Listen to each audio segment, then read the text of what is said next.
அனைவருக்கும் மாலை வணக்கம். நான் சொல்கிறத நல்லா கேட்டுங்க. இந்த பதிவு முக்கியமானது.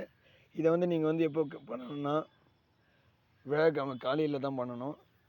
குரு ஓரையில் பண்ணணும். எப்படின்னா, என்னென்ன தேவைன்னா, அரச இலை 1, வெற்றிலை 1, திருநீற்று பச்சை இலை 3. இந்த திருநீற்று பச்சை இலையை தான் நீங்கள் உங்களுடைய கோரிக்கையை எழுதணும்.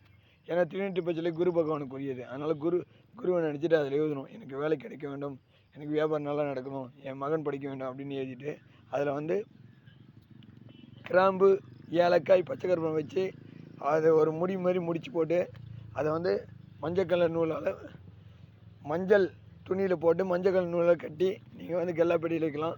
பசங்களோட படிப்பு இதுவில் பேக்கில் வைக்கலாம். எல்லா இடத்துலையும் வச்சுக்கலாம். சரிங்களா? இது எல்லாமே கை கொடுக்கும். இதை விழாக்காம நீங்கள் செஞ்சுட்டே வர அவங்க நல்லா படிக்க ஆரம்பிச்சிருவாங்க. நன்றி, வணக்கம். நம்ம சேனல் லைக் பண்ணுங்கள், கமெண்ட், சப்போர்ட் பண்ணி சப்ஸ்கிரைப் பண்ணுங்கள். வணக்கம்.